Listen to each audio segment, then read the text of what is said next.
구약성경 이사야서 19장 11절에서 15절까지입니다. 우리 같이 한 목소리로 함께 읽겠습니다. 소인의 방백은 어리석었고 바로의 가장 지혜로운 모사의 책략은 우둔하여졌으니 너희가 어떻게 바로에게 이르기를 나는 지혜로운 자들의 자손이라 나는 옛 왕들의 후예라 할 수 있으랴. 너의 지혜로운 자가 어디 있느냐? 그들이 만군의 여호와께서 애굽에 대하여 정하신 뜻을 알 것이요 곧 내게 말할 것이니라. 소안의 방백들은 어리석었고 노베 방백들은 미혹되었도다. 그들은 애굽 종족들의 모퉁이 돌 이건을 애굽을 그릇가게 하였도다.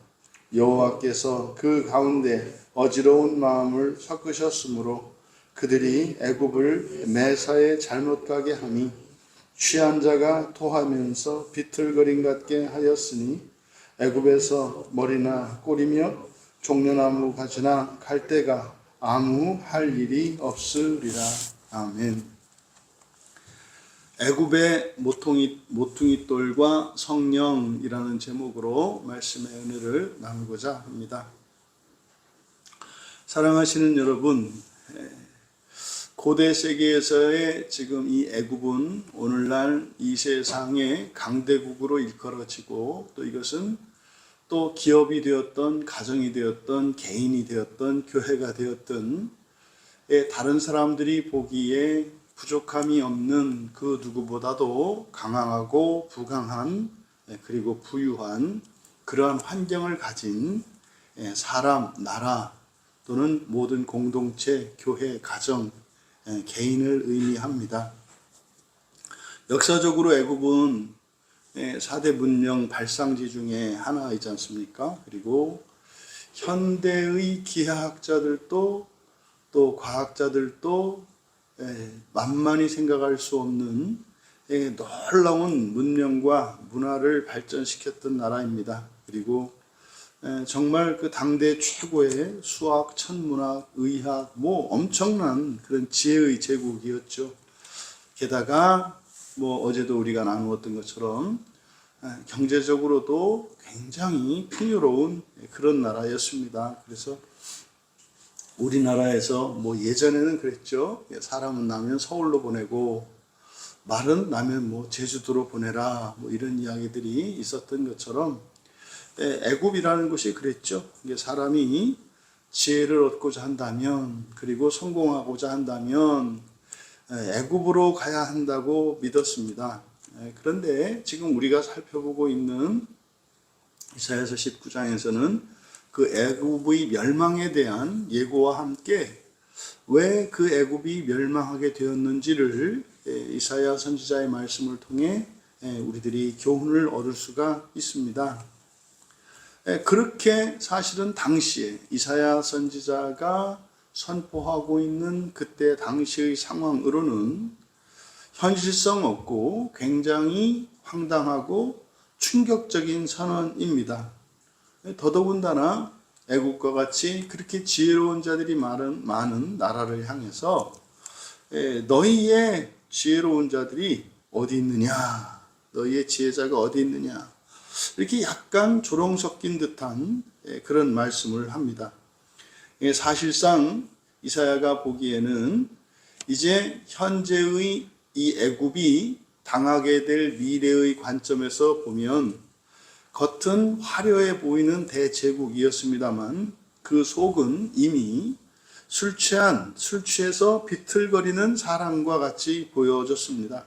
그래서 이 애굽의 멸망의 중요한 원인, 그것은 바로 어리석은 지도자들과 권위자들에 의한 것이었다는 겁니다. 이 말씀을 통해서 우리들이 하나님의 지혜를 얻을 수 있기를 바랍니다.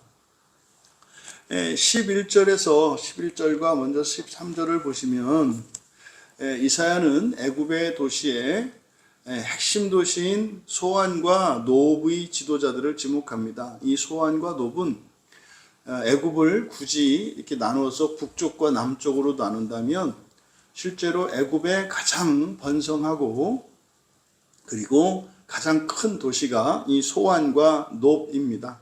그래서 소안은 우리로 말하면 오늘날로 말하면 뭐 서울 수도 뭐 이런 것이고 그 안에서도 뭐 강남 뭐 이런 의미입니다. 그래서 소안은 주로 왕족과 이렇게 고관들 정치 권력을 가지고 있는 그런 사람들이 사는 곳이었고 놉은 또 다른 대표적인 도시로서 이런 종교와 학문의 중심지였다고 합니다. 그래서 그들을 성경은 가리켜서 애굽 족속의 애굽의 모퉁이 똘이다 이렇게 얘기를 합니다. 우리가 교회의 모퉁이 똘 해서 모퉁이 똘 하면 딱 떠오르는 것이 예수 그리스도이지 않습니까? 그 집의 모든 이음새가 이제 모퉁이 똘인데 그 모든 이음새 역할하는 그것이 이제 예수 그리스도로 신약 성경에서는 나타납니다. 그런데 지금 성경은 애굽이라고 하는 그렇게 강하고 부유한 그리고 지혜로운 그 대단한 나라의 모퉁이 똘 역할을 하는 것이 지도자다라고 이야기를 합니다. 그러니까 이것은 어느 사회나 어느 공동체나 그 공동체를 이끌어가는 지도자들이 있죠. 그래서 그들을 모퉁이 똘이라고 이야기합니다. 그런데 바로 그 모퉁이 똘이라고 하는 것은 모든 건축물들의 무게를 지탱하고 전체를 연결해서 하나 되게 하는 매우 중요한 돌입니다. 그러니까 한 나라를 또 한 공동체를 떠받들어서 그 구성원들, 나라로 이야기하면 백성들이 기댈 수 있는 그런 든든하고 든든한 버팀목이 되어야 합니다. 그들이 지금 11절에서는 뭐라고 하는 겁니까? 자랑스럽다는 거죠. 지혜롭다는 거죠. 지혜롭다. 우리는 지혜로운 자들이다. 스스로 자부하고 있습니다. 당연하죠. 그러니까 지도자가 됐죠. 하지만 하나님은 그들을 향해서 어리석다 말씀하시고 미혹되었다 이렇게 말씀하십니다. 왜 그렇습니다? 왜 그렇습니까? 그 이유를 12절에서 이제 밝힙니다. 너의 지혜로운 자가 어디 있느냐? 그들이 만군의 여호와께서 애굽에 대하여 정하신 뜻을 알 것이요 곧 내게 말할 것이니라. 무슨 말입니까? 만약에 그들이 지혜자라면 이런 거죠. 정말 진정한 지혜자라면 뭐 이 세상에 현실적으로 뭐 돈을 많이 벌고 뭐 대단한 사람들은 할 수 없는 대단한 기술을 가지고 있고 또 어떤 사업을 했을 때 잘할 수 있는 노하우를 갖고 있고 이런 지혜가 아니라 그것이 아니라 하나님의 뜻을 아는 것이 진정한 지혜자라고 이야기합니다. 그러면 너희들 가운데 그런 지혜자가 있는가? 있는가? 그럼 오늘날 우리 시대에도 하나님께서 우리에게 선포하시는 이 말씀이 들려질 수 있었으면 좋겠습니다. 지금 우리가 살고 있는 이 시대에 우리나라에는 이런 지혜로운 자들이 있습니까? 각 가정을 이렇게 영적으로 이끌어갈 수 있는 영적인 권위를 가진 그런 부모님들이 계신가요? 또 학교에서는 학생들을 바르고 참되고 그리고 이 나라와 민족과 이 시대와 온 인류의 지도자로 그렇게 자랄 수 있도록 참된 인생의 목적과 그들에게 정말 인류의 그 찬란한 비전을 가르칠 그런 스승들이 어디에 있습니까? 또 이 나라의 방향을 결정하고 또 이 나라가 정말 외세의 세력으로부터 이렇게 자주 국방을 갖추고 오히려 온 세상을 섬길 수 있는 그래서 정말 그런 지도자들은 어디에 있습니까? 또 교회에서는 이 강단에서 순전한 하나님 나라와 그 첫째 부활을 선포할 수 있는 그런 목회자들이 있습니까? 라고 성경은 우리에게 묻는 것처럼 들린다 이 말이에요.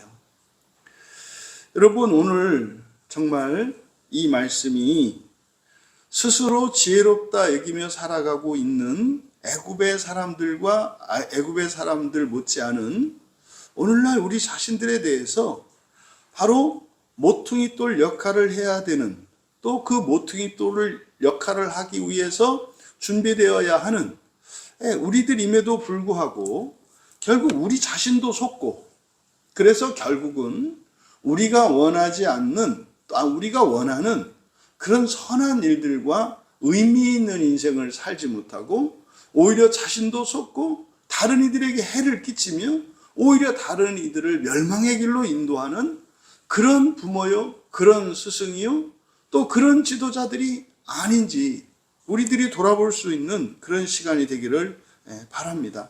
여러분, 그 누구도 이 세상에 어떤 누구도 인간의 지혜로, 세상의 지혜로는 온전한 모퉁이돌이 될 수 없습니다. 우리의 한계가 있기 때문에 그렇습니다. 그래서 우리들은 스스로 어리석은 모퉁이돌인 것을 기억해야 합니다. 그렇다면 왜 그렇게 똑똑했던 정말 그 당시에 세계 최강을 자랑할 만한 이 애굽이라고 하는 대제국을 건설한 그 지도자들, 그 애굽의 지도자들이 왜 그렇게 무능해졌을까요? 본문은 그 원인이 영적인 데 있다 이렇게 얘기를 합니다. 그들이 뭐 능력이 없어서거나, 그들이 뭐 게을렀거나, 그들이 뭐 직무를 태만했거나 뭐 이렇게 얘기하지 않습니다. 그들은요 최선을 다했고 다른 이들보다 더 뛰어난 실력과 힘과 지혜를 가지기 위해서 열심히 공부하고 노력하고 일을 했다는 거예요. 근데 그것을 말하지 않습니다, 여기서는. 그러니까 여기 지금 14절에 보시면은 여호와께서 그 가운데 어지러운 마음을 섞으셨기 때문에 그렇다 그래요. 이제 우리말 성경으로는 어지러운 마음이라고 이렇게 이제 번역을 해 놓았습니다만, 히브리어로 보면 루아흐 이브임, 그래서 그대로 직역을 하면 왜곡의 영 또는 뭐 비틀린 영, 뭐 이런 뜻입니다. 그러니까 왜곡의 영, 비틀린 영. 그러니까요, 빨간색을 보면 그것이 초록색으로 보이고요, 네모를 보면 세모로 보고요, 금을 보면 똥으로 보이고요, 똥을 보면 금으로 보이는 겁니다. 이게 왜곡의 영이에요. 이게 실제로 성경에서는 한 번만 등장하는 표현이거든요. 아마 우리들은 이제 마음 기경을 하고 우리의 감정이나 지성이나 의지나 열성이라고 하는 것이 왜곡되어 있다는 것을 이미 알고 있기 때문에 사실은 이 본문을 이해할 수 있는 것 같아요. 그러니까 이 왜곡의 영, 근데 이것을 놀랍게도 하나님이 그들에게 이런 걸 섞으셨다고 말씀을 해요. 그래서 그들이 애굽을 매사에 잘못 가게 했다 이렇게 얘기를 합니다. 그러니까요, 잘못 가게 했다라고 하는 것이 잘못 가게 의도적으로 그렇게 한 게 아니에요. 그들은 뭐합니까? 바른 길로, 더 잘 되는 길로, 영광스러운 길로 인도하고 있는 겁니다. 그런데 결과가 그렇게 되는 겁니다. 사람들은 행복하게 살려고 노력하고요, 잘 되려고 살아갑니다. 그리고 심지어는 자기의 자녀들에게, 학생들에게, 백성들에게, 교인들에게 가르치고 인도합니다. 그런데 결과적으로는 망한다는 거예요. 이거는 이미 예수님 시대의 종교 지도자들이 그러했다는 것을 우리가 알고 있습니다. 그러니까 여러분, 이것은 바로 그들의 어리석음, 그들의 한계를 깨우치기 위하여 그들의 생각 속에 혼란을 허락하신 거예요. 그러면 여러분, 이게 하나님도 책임이 있지 않습니까? 그 왜곡의 영을 집어넣었으니까 말이에요.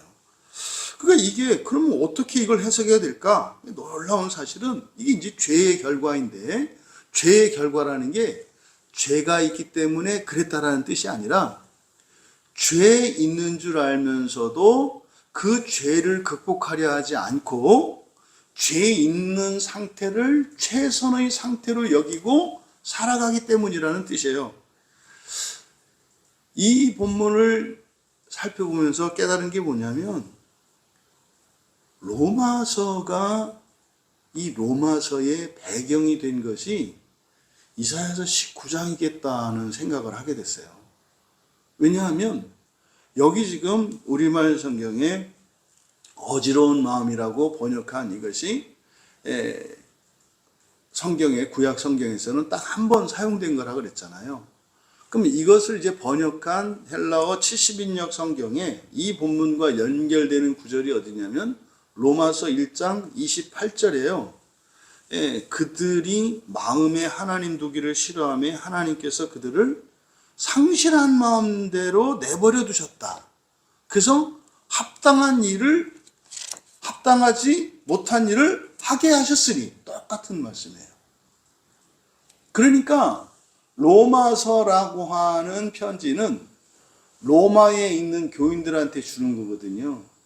그러니까 그 시대의 로마가 이사야 시대의 애굽과 같은 위치가 있는 거예요. 같은 위치인 거예요. 그러니까 그래서 이제 그렇게 하고 로마서 1장을 다시 살펴보니까 로마서 1장에서 진술하고 있는 내용들이 이 이사야서 19장에 애굽에 대해서 주시는 말씀과 거의 비슷합니다. 거의 비슷합니다. 그러니까 결국은 이게 이제 예수님 말씀으로 쭉 연결이 되는 거예요. 그러니까 바울 사도는 아마 구약에 정통했던 사람이니까. 그리고 예수님의 말씀을 듣고 아마 이 이사야서 19장과 연결지어서 로마 교회에게 편지를 쓴 것으로 보여요. 이거는 이제 저의 생각입니다. 그런데 결국 지금 이 본문에서는 바로 뭡니까? 하나님을 떠나고 하나님을 떠났다 그럴 때 오해하시면 안 되는 것이 교회 안 다니고 성경 안 보고 이렇게 생각하시면 안 돼요. 그거는 뭐 당연한 것이고 지금 애굽이라고 하는 나라 그리고 로마라고 하는 이 도시의 그 제국과 수도 여기는 여러분 기본 상식과 실력, 인격성 이런 것들은 기본적으로 돼 있는 것이라고 전제를 하셔야 돼요. 기본 이상으로 살고 있는 사람을 전제로 얘기하는 거지 그냥 일반 대중 전체를 향해서 주는 게 아니다 이 말이에요. 그러면 이런 사람들에게 있어서 하나님 떠났다라고 할 때 여러분들이 어떤 기준을 보통 수준 이상으로 두고 생각을 해야 된다 이 말이에요.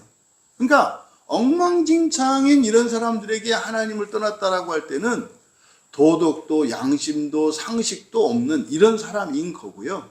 지금 여기에 있는 지금 이 말씀의 대상으로 하는 사람들은 지도자들이에요.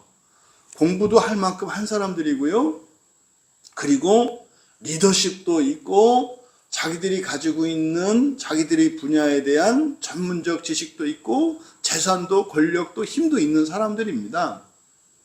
그런 사람들에게 하나님을 떠났다라고 하는 것은 멈춘 것을 의미해요. 더 높은 이상, 인간의 이성이 다다를 수 없는 그 이상, 뭡니까? 하나님 나라와 그리고 부활에 대한 그 소망을 가지지 않는 것이 하나님을 떠나는 거예요. 2000년 교회가 하나님을 떠난 적이 있습니까? 예배 중단된 적 없고요. 성경 다 갈아엎고 안 본 적 없고요. 찬송가 부르지 않고 기도하지 않은 적 없습니다. 하나님의 이름 이렇게 중단된 적 없습니다. 2000년 동안. 떠난 적 없어요. 그런데 그런 교회를 향해서 예수님은 떠났다고 그렇게 말씀하셨던 것처럼 오늘날 우리도 그렇게 말할 때 어떤 의미예요?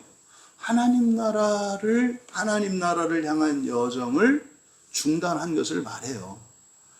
그때 죄라고 하는 것, 지혜롭지 않다라고 하는 이것은 세상적인 지혜나 도덕적이고 인격적인 그런 것이 아니라 뭡니까? 하나님의 지혜가 없다는 것을 말하고요. 하나님 나라 소망이 없다고 하는 것을 말하는 것입니다. 그 상태를 14절에서 뭐라고 그랬어요? 취한 자가 토하면서 비틀거림 같게 하시니, 이제 교회 안에 있는 분들은 이런 경험이 없을 수도 있습니다만은, 이게 무슨 뜻이냐면, 술 취한 사람이 이렇게 보면 고속도로에서도 잠들어 있거나 이런 사람들을 보면은 차가 이제 지그재그로 움직이거든요. 근데 본인은 절대 그렇게 생각하지 않습니다. 본인은 길 따라서 반듯하게 가고 있어요. 그러니까 술 취한 사람은요, 자기 판단에는 이렇게 바로 갑니다. 그런데 땅이 움직여서 그렇게 가는 거거든요. 가는데 땅이 이렇게 휘니까 그쪽으로 가는 거고요. 또 땅이 이렇게 내려가니까 이렇게 내려가는 거고요. 그래서 그 사람은 반드시 가는 거예요. 그런데 땅이 좌로 위로 상하로 이게 막 휘니까 그래서 걸어가기가 힘든 거예요. 바로 이런 거죠, 여러분. 그래서 술 취한 자가 토하면서 비틀림 같다라고 하는 이것은 정말로 이렇게 비정상이다 이런 얘기가 아니라, 본인은 정상적이고 이때 정상적이라고 하는 수준도 보통 이상이다 이 말이에요. 왜? 지도자를 대상으로 하고 지금 부강한 애굽을 대상으로 하고 있기 때문에. 그러니까 여러분, 오늘날 세상이 그렇고요. 오늘날 우리들이 그래요. 온갖 인권이라는 이름으로 또 개인 프라이버시 존중으로 또 이런저런 명분을 붙여서 이제는 죄에다가 병명까지 붙여줘 가지고 보호받아야 되는 사람으로 이렇게 돼 있잖아요. 죄를 죽여서 극복하고 없애는 게 아니라 오히려 죄 있는 사람을 보호해 줘야 되는, 그래서 가면 갈수록 세상이 범죄자들과 정신적으로 문제 있는 사람들과 이런 인격이 박약한 사람들이 더 이상 회복되지 않고 고쳐지지 않아도 괜찮은 것으로 통용되는, 그래서 그 사람들을 가르치고 훈련해서 바르게 세우는 일은, 이거는 비인간적이고 불법적인 일로 만들어 놓는 세상이 되어가고 있어요. 여러분, 우리들이 하나님 나라와 부활의 소망을 내려놓게 되면, 여러분들이 아무리 뛰어난 사람이고 아무리 이 세상에서 대단하고 훌륭한 사람이고 엄청난 일들을 다 이뤄놓은 사람이라 할지라도 본문에서 말씀하시는 것과 같이 이미 목표를 잃어버렸고, 그러면 방향 감각을 잃어버린 게 됐기 때문에 그냥 이렇게 왜곡된 영에 따라서 정반대 방향으로 가고 있음에도 불구하고 그것이 잘된 것처럼 착각할 수 있다 이 말이에요. 15절의 결론을 보면 너무 참담합니다. 애굽에서 머리나 꼬리며 종려나무 가지나 갈대가, 여기는 지금 머리, 꼬리, 종려나무 가지, 갈대, 이런 것들, 이거는 지금 비유잖아요. 이건 뭘 말하는 겁니까? 지도자나 백성이나, 그러니까 왕이나 백성이나, 부모나 자식이나, 선생이나 학생이나, 목사나 교인이나, 이런 뜻입니다. 어떻게 됐다는 거예요? 할 일이 아무것도 없대요.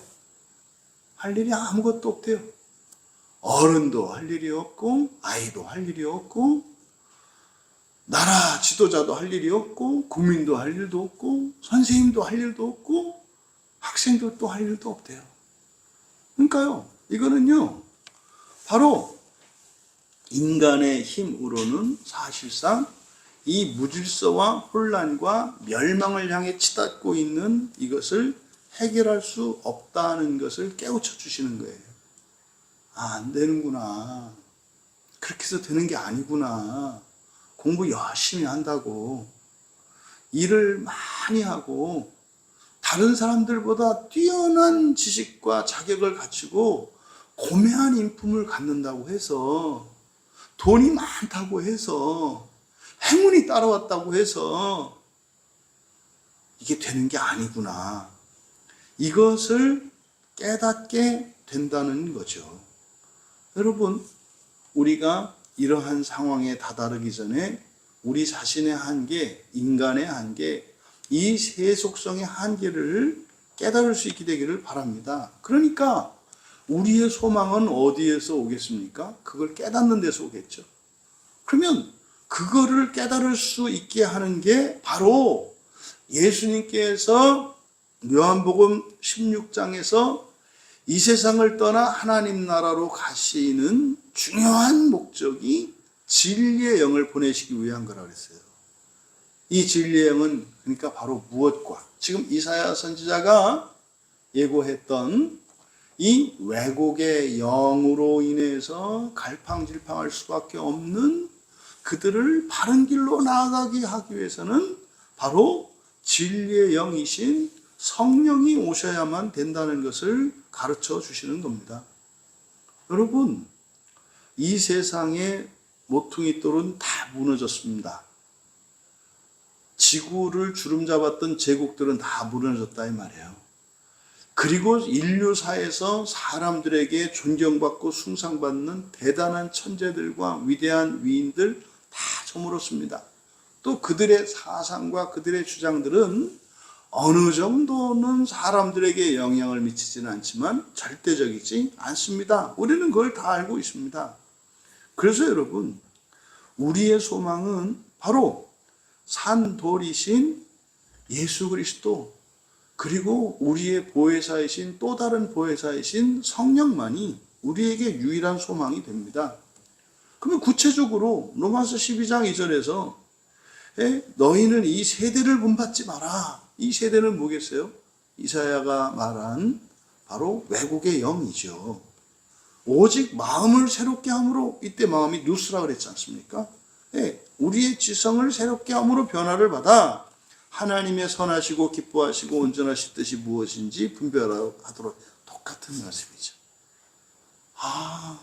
놀라웠어요. 아마 이거는 공부하는 그 신학생들은 박사 논문감 쓰면은 이거는 아주 괜찮을 것 같아요. 그러니까 여러분, 이 분별력은 뭐 대학교에서 배우는 거 아니고요. 타고난 이거로 그게 아니에요. 그게 아니에요. 오직 하나님의 말씀으로 성령을 통하여 우리가 하나님의 뜻을 깨달을 때 이 세상의 모든 지혜를 능가하며 이 세상의 모든 능력을 능가하게 된다는 사실을 기억하시기 바랍니다. 사랑하시는 여러분, 지금 이 세상이 아무리 애굽처럼 이렇게 화려할지라도 하지만 애굽처럼 어지러운 세상이라는 거예요. 현재 여러분이 아무리 부족한 것 없고 풍요로운 삶이라 할지라도 어지러운 삶이라는 거예요. 하나님의 뜻을 여러분이 알지 못한다면 그는 술 취한 자가 비틀거리며 토하면서 살아가는 것과 다르지 않다는 거예요. 그런데 세상은, 사람들은 얘기하죠. 지혜롭다. 나를 따르라. 너 지혜롭지 않느냐. 뭐 이렇게 이야기합니다. 하지만 성경은 그 끝은 이마가 땅바닥에 부딪히고 코 깨지는 날이 반드시 온다는 거예요. 하나님은 이 시간 우리에게 묻습니다. 너희 가운데 지금 지혜로운 자가 어디 있느냐. 이 질문에 우리가 답할 수 있기를 바랍니다. 주님, 우리는 이 세상에서 그 지혜의 길을 잃어버렸습니다. 성령 충만케 하여 주시고 말씀으로 우리를 인도해 주십시오. 오직 하나님 말씀만이 내 발의 등이고 내 길의 빛입니다. 이렇게 전적으로 하나님의 말씀을 의지할 수 있는 우리 모두 되기 바랍니다. 여러분, 세상 모퉁이돌을 의지하지 마세요. 이건 세상 모퉁이돌, 여러분들이 세상에 위대한 사람 되고 훌륭한 사람 되고 도리하고 해야죠. 근데 그것은 부수적인 것일 뿐입니다. 우리의 사명으로 그냥 여러분들이 생각하셔야지 그것 자체에 어떤 의미를 두거나 목표를 삼아서는 안 된다. 그래서 우리는요, 언제나 이 성령의 조명하심을 구해야 합니다. 근데 그 통로가 뭡니까? 성경입니다. 성경. 근데 여러분, 성경을 통해서 우리가 성령의 조명함을 받으려면 이 성경을 칼로 만드셔야 돼요. 칼로 만드셔야 돼요. 그래서 우리 안에 있는 마음의 어둠과 이 장벽들을 찢어야 합니다. 그리고 이 성경을 양식 삼으셔야 돼요. 하나님의 양식으로 삼아서 하나님의 생명을 여러분들이 먹고 마셔서 여러분들의 살과 피를 하나님의 것으로, 영적인 것으로 바꾸셔야 돼요. 부디 이 애굽의 모퉁이 돌 역할을 했던 지도자들, 오늘 그리스도인들입니다. 우리들이 결단코 하나님 주시는 복과 은혜에 만족하고 취하는 자들이 아니라 하나님의 뜻을 분별하여 우리의 마음을, 우리의 전 인격을 바꾸고 이 세상을 우리가 밧줄로 묶어 어깨에 질끈매고 하나님 앞으로 이끌 수 있는 우리 모두가 되기를 바랍니다. 저도 이 본문을 설교 준비하면서 저 자신에게 다시 한번 질문하게 됐고, 제가 크게 잘못 생각하고 아주 안일한 삶을 살았다는 걸 깨닫게 됐어요. 지도자가 되려 하지 않고 그렇게 사명을, 시대적인 사명과 지구적인 사명을 감당하려 하고 있지 않구나. 가정에서 가장으로서의 올바른 가장이 되려고 하는 그거를 내려놨구나. 교회에서도 교인들에게 모든 면에서 존경을 받고 교인들을 이끌 수 있는 그 모퉁이 돌의 그 사명을 내가 지고 가려고 하지 않았구나. 이런 생각을 하게 됐어요. 여러분, 우리 모두가 주님께서 우리의 모퉁이 돌이 되어주신 것처럼 우리가 우리들의 가정과 일터, 교회와 이 나라와 시대의 모퉁이 돌 되기 위하여 우리들의 한계를 깨고 더 나은 사람으로, 더 온전한 하나님의 자녀들로 그렇게 날마다 되어져 가기를 소망하고 하나님을 의지하는 우리 모두 되시기를 주님의 이름으로 축원합니다. 기도하겠습니다. 하나님 아버지, 스스로 지혜롭다고 하지만 실상은 정말 어리석고 비틀거리며 살아가는 저희들인 것을 고백합니다. 주님, 저희들에게 성령을 주셨사오니 또 성경을 주셨사오니 이 성경 말씀으로 이 세상 풍조에 휩쓸려 비틀거리지 않게 하시고 이 세상과 육체의 즐거움에 취해 하나님 나라의 영광스럽고 거룩한 소망을 잃지 않게 하옵소서. 오직 말씀과 성령으로 이 시대를 분별하는 거룩한 지혜를 허락하여 주셔서 저희들이 살고 더욱 살아 저희들이 속해 있는 모든 공동체에 유익을 끼치며 살아가게 하옵소서. 감사하며 예수님의 이름으로 기도하옵나이다.